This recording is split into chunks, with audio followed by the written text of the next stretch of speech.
He worked for Eckler's, and he worked his way up, and then he opened Woody's Hot Rods in Lawrenceburg, Indiana. And he came up with the idea of let's do a Tri-5 Nationals. So this is his idea? Oh, this is his idea. And how big is it? How many cars, how many people? There's probably going to be 3,000 55, 56, and 57 Chevrolets, cars and trucks. Wow. And everybody's welcome as long as it's a Tri-5 Chevy. Doesn't matter if it's painted or not painted. It doesn't matter how many. Gassers, slammers. Crew cabs are welcome. 2 doors are welcome. You know, the more doors are okay. I mean, there's all kinds. As long and gassers and lowriders and the whole thing. I love the gassers. And it's at the iconic Beach Bend Raceway, which is, you know, if you now, do they race too? Oh yeah, there'll be 250 Tri-5s drag racing. Okay, so they're drag racing. Are they doing road courses? No, they do the drag racing. They have the vendors area, of course, and it's you know, kind of a show and shine. There's not a lot of judging. There'll be some picks. Are you one of the judges? No, I learned a long time ago not to be a judge and keep your friends. Yes, you keep your friends. You make one person very happy and piss off everybody else. You got to be careful with that. But I am not. But they have a panel of experts that are the judges, and they'll pick the low car top 25, and very prestigious. And then they will pick, their team will pick a car of the event. I mean, what is that? Your car has been picked to be the best car of the Tri-5 Nationals. And then what everybody looks forward to on Saturday night at 6 o'clock at the starting line of the drag strip, Chris picks a number from one of these 3,000 participants and hands him the keys to a brand new 1956 Chevrolet convertible. And when I say brand new, as you know, they're brand new now. Oh yeah. Because they're making all the body parts. They're making all the stuff for them. Now, is this a car that Chris has built over the year? So there's one every year. One every year. Wow. First year was a 55. Second year was a 56. The next one was a 57. And this is how I remember how many Tri-5 Nationals there's been. Then they went back to 55, and now they're on 56. So this is the 5th year for the Tri-5 Nationals. Cool. And it's just a fantastic car. So how do I get on the list when they do the 55 again? Oh, you want to win? Yeah, I want to do it. The trick is crumple up your entry thing. You know the trick. Oh, yeah. To put the corners up. Put a little thing so it stands up, and they pick that. Oh, yeah. Oh, yeah. You don't want them to lay flat. No. Okay, so that's the question. What's your preference, 5, 6, or 7? Are there any short stories in my world? My great aunt Anna, and I don't mean she was great. She was great, but she was, you know, my great aunt. My great aunt Anna drove a 1955 Chevy Bel Air. Yeah. 4-door. Okay, it's a 4-door. Yeah, right. 4-door hardtop or post? Post. Okay, so there's a lot of posts going on there. Right. So the 4-door post, and she put 100 miles on it a year, documented for 20 consecutive years, because the Christian church was one street over, Post Sparkle Market was across the green, and she went to the gas station, and they had an oil change, and it was like 100 miles. She finally, at age 82, called me, and she said, "Jerry, I think it's time for you to come and buy the car from me," because I had told her I want it when you're ready. And I go, "Well, what's the matter? Did something happen?" "I'm tired of the young boys jumping in front of the car and waving their arms." And she was a little old lady from Pasadena, right? And they would just go, "Hey," like she didn't know what she had, right? Yeah. Hey. So, so this is the struggle, if you can imagine this. Come and tell me what it's worth, and just pay me whatever it's worth. Now, this is my aunt, right? This is my grandma's sister. Why can't you be a stranger? It's worth nothing. And I delicately explained to her it wasn't a convertible, and, you know, and had too many doors, and so it's a fantastic original paint. You haven't told me what motor was in it yet. It's got the inline Blue Flame 6. Okay. So that's fine. No, it didn't have the value's dropping. Yeah. What we did in order that I could still be on the bus to heaven, I'm no longer the driver, but I wanted to still be on the bus.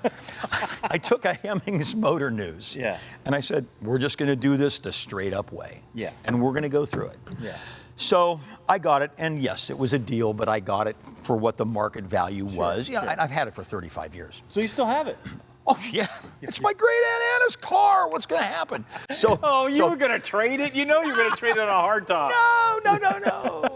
No, I'm going to be the old man that they're going to go, "Hey, old jump man, in front of him. He has no idea what he's got." So I talked to her and I said, "Listen, we're going to need to go get the title changed over to my name." I said, "Work with me on this, and let's just, when we go change, let's just tell them I paid $200 for it." I paid her more than that. I did. Pay her more than that. But I did. A little bit more. We pull up in front of, and it's a little town I grew up in, Canfield, Ohio. Yeah. And we pull up in front of the local attorney who had a window on Main Street, literally.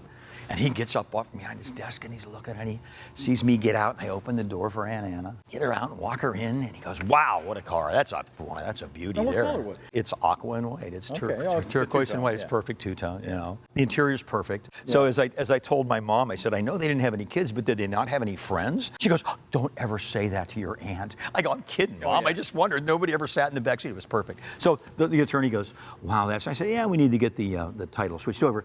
He goes, okay, Mrs. Coral, what did Jerry pay you for this car? And she goes, $200. And he just looked at me like I was the devil. I hate you. You're so bad. It's like your aunt, man. So I took my mom and my aunt out for Valentine's Day 3 weeks later. Yeah. And my aunt was... the guilt was heavy on it. Well, my aunt was old school, and she used to smoke non-filtered Camel cigarettes, and she went to fire one up, and I go, no, my car now. Yeah. This is the reason this ceiling looks a little brown in here, Aunt Anna. You cannot smoke in my car. Well, okay. And I've still got the car. It's a fantastic car. So 55 is your car. 55 is the year. Yeah, I mean, you know, I had to take a 57, but 55s are So 56 is not your favorite. You know, I always thought of 56 as being kind of the redheaded stepchild. All due respect to the gingers out there, but as I travel and look and go to the Tri-5 shows, 56 is really popular. Yeah. It really is, and I think it's because it's not a 57 and it's not a 55. And you know the old dare to be different. There's an element of each one that I really, really like. The nose of the 55 is unbeatable. You know, the 55 to me is the one, of course I grew up with American Graffiti and, you know, two-lane blacktop and stuff like that. So those are the cars that, when I think of a 55, but I was always a hardtop guy. I didn't really like the posts that much, mostly because my dad always said the hardtop was awesome, because he grew up in that era. The trim and the tail light on the 56 is the coolest. And I ran into a 56 when I was right out of high school. A guy had it sitting there on the street for sale, and it was painted candy orange with crushed velvet black interior. Yes. So I'm drooling, had a big old honking motor in it, and it had the big Kragers on it, and it said Orange Crush on it. It had been a show car at one time back then. And it's the first time I looked at a 56 in a different light, and I've always liked them. The trim, you know, that came all the way to the front, then you had the full spear. I've just always really liked them. So it's a close race between a 5 and a 6 for me. You know, I would take either one. 57 is my least favorite. Now, I wouldn't pass one up, but it's my least favorite. Now, I love the fins, obviously, but the front, to me, I would rather have a 57 Buick. You know, it has the, you know, the same sort of Dagmars and stuff on there. I just think the 57 Buick has a better looking face on it. It's interesting how the 57 has been burned into our psyche as the iconic back to the 50s, you know, and Fonzie and all that. And it's the 57 is what jumps to people's mind. But it's a very heavy front end. I wonder what the production numbers are. Did they make more 57s? I don't know. You know, I heard this number. We'll have to research this. I heard that Ford outsold them in 57. I heard that too. And when's the last time you saw a 57 Ford? Gone. Right. You just never see them. All right, are we good? We're good, man. Thank you. Always fun. All right, today's question comes from Sam DeLoach, and Sam has a 72 Scout, and he's looking to rewire it. So let me read the question here. First of all, Sam, thanks for sending a question in. And he says, I've got a 72 Scout 2, and I'm planning on rewiring it with a universal painless kit. And I'm wanting to protect the wires and also run them so the engine bay looks really clean.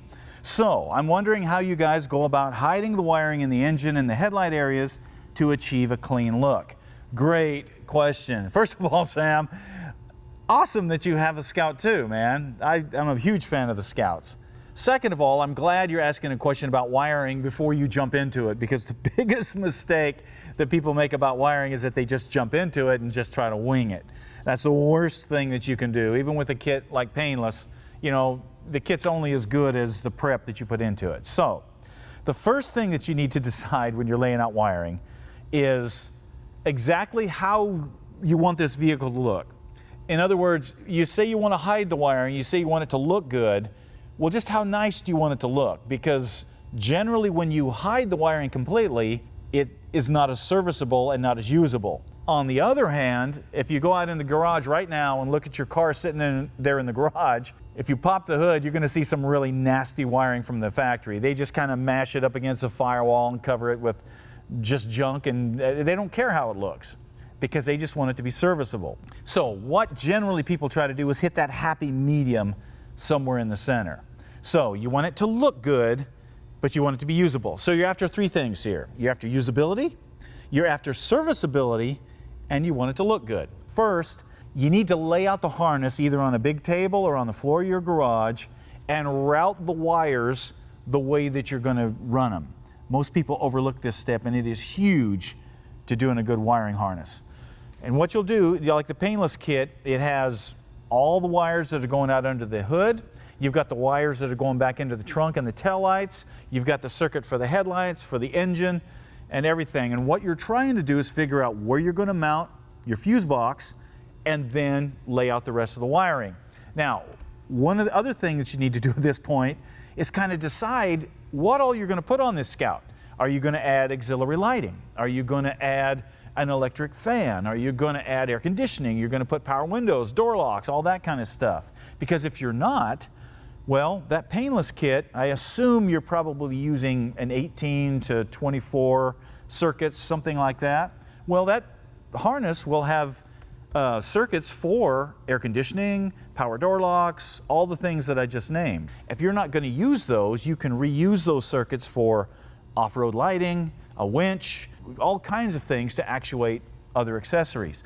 For example, your fan wire needs to go out under the hood if you're mounting the fan in the front of the vehicle. If you're doing something in the back, that wire needs to run to the back. So once you lay everything out, now you can kind of look at your engine bay and kind of route it out just like you would want it to go. And then this takes a little bit of planning. As you look at the engine bay, kind of decide, okay, are you going to run the wiring up through the firewall and then down the side of the inner fender and then up to the headlights? Are you going to hide it under something? If you want it to disappear completely, that means you run it inside the fender. And if you're going to do that, how are you going to mount it? You have to consider all of these things and just kind of lay out a roadmap of how you're going to wire this thing. Now, once you've decided that, you can actually start your wiring. And this is where it really makes a difference on how it looks good or not. Because your wiring doesn't have to be hidden to look good. That's a misconception. A lot of people think, well, I got to hide the wiring completely. Well, that becomes a whole job in itself. And if you're doing a Riddler car, if you're doing something that's really, really nice show car, sure, go through the time to do that, but you will spend a lot of time doing that. So if that's not what you're after, which with the Scout 2, it's probably not what you're after, decide how you're going to lay the wiring out, and then when you put it together, get a really nice wiring loom that you put the wiring in. Not that cheap stuff that you pick up at the local auto parts store that looks like it's, you know, that corrugated split loom stuff. Don't mess with that. Don't do the chrome stuff and the red or whatever. Actually, Painless has some really good loom. They have what they call power braid, which is kind of a shiny split loom, kind of a woven look, which is nice. But they also have this stuff called classic braid. I'm looking at some right now. And it has kind of that woven, almost a fabric look to it. I use that on everything. It's just a really cool look. So when people see that under the hood, it's nice and clean. Now, once you start running your wires, obviously you'll tuck them inside the looms, and then make sure you rig out some way to hold the loom to the inner fender or the firewall. I usually use the rubber clamps that you get from Earl's that are for holding brake lines and fuel lines and wiring looms, all that kind of stuff. There's just a nice little rubberized clamp that screws to the firewall or whatever, makes a really clean look. And then as you lay out the system, just make sure that all your fittings are good, make sure all your crimps are done well, that things are wire tied out of the way. You'll have a nice, clean looking electrical system and something that you can service. If you ever need to trace something down, all you do is just run the wires down. So to wrap it all up, make sure that you lay things out properly, take your time, make sure you don't cut the wires first, make sure you measure twice and cut once, and then just take your time making sure everything looks good, do your ends, and you'll have a great looking electrical system. Now, I know some of you guys might be out there going, oh, well, you know, you've never had any trouble with wiring, you got all these good tools and all this stuff. Well, let me tell you a story that happened to me when I was in high school. When I didn't know jack about cars, I was learning. And the first wiring harness that that I ended up replacing. I had a 1930 Model-A Coupe that I drove to high school. It was my American Graffiti car. I decided one day I was going to pull the engine out of it. I had gotten up under the dash, and all of the wiring, just to give you an idea how rough this car was, all the wiring under the dash was red. So whoever had it before me had a spool of red wiring, and they just wired everything, and half the stuff didn't work. It was a mess. Anyway, I get ready to pull the engine out of this thing, and I didn't know you were supposed to disconnect the battery. I mean, nobody told me that stuff. You know, we're learning in our garages. So I get the engine on the hoist and I unbolt it and I pull it up out of there. I hadn't even disconnected most of the wiring harness because I didn't know how to do all that stuff, and I didn't want to take wires, I didn't know how to mark them or anything. So of course, you know what happened. I touched the motor against the frame and it grounded, and I watched my wiring harness burst into flame right there on the side over by the starter. And then I just watched the harness burning up to the firewall. Now I'm throwing stuff on it, trying to get it off, you know, getting the engine away from the frame. But it just melted that wiring harness. Fortunately, it stopped before it got into the cab and burned the whole car to the ground. But it totally melted that wiring harness. And so that is when I started to learn how to wire cars. I had to. Hopefully, you guys won't have to make the mistakes that I did. So take your time, lay it out, do your ends well, and you'll have a great running car. All right, that wraps it up for us today. Now, make sure you go to the website, gearstv.com or staceydavid.com. Either one will get you to the right place. And submit your questions. Just click on support and let us know what is concerning you about your project or what kind of question that you might have. Also, if you want to get your project featured on the TV show, people ask this all the time, you'll need to go to Gears Nation on the website, go to What Are You Working On, and submit your project. We pull all of our projects that we feature on the show right off the website. So let us know what you got. Tell us a good story about it. Don't just send in pictures, send in some story so we know kind of the backstory of what you're working on. Also, big news this year, we're moving the show to Amazon Prime. All 13 of our earlier seasons, plus our new 14th season, you'll be able to check them out on Amazon Prime anytime you want. You can watch them commercial free. It's going to be awesome. So if you've missed shows, if you've missed some things in the past, or there's some shows you want to go back and watch, Amazon Prime is the place to get them. Also, we have a new series coming out called the Gears Restoration Series. This is for all of you guys that have been saying, hey, I just want you to focus on restoration stuff, either custom building or whatever. So it's very focused. We jump onto questions like engine and fuel injection and that kind of thing. That will also be coming out on Amazon Prime. So make sure you check that out as well. As far as projects, people are always asking, what kind of new projects you got coming out? We have a lot. Some of them I can't share with you, but one you're going to love. It has to do with a vintage manure spreader, and that's all I'm going to say on that one. Also, people are wanting to know where we're going to be. Obviously, we'll be out at SEMA the 1st of November. We also have a lot of shows that we're at, and we're going to be just keep checking on our website, tell you where we're going to be, and we look forward to seeing you at an event, seeing your project. But in the meantime, guys, girls, get out there, work on something, bust those knuckles, create something with your own two hands. You will be all the better for it. All right, we'll see you later.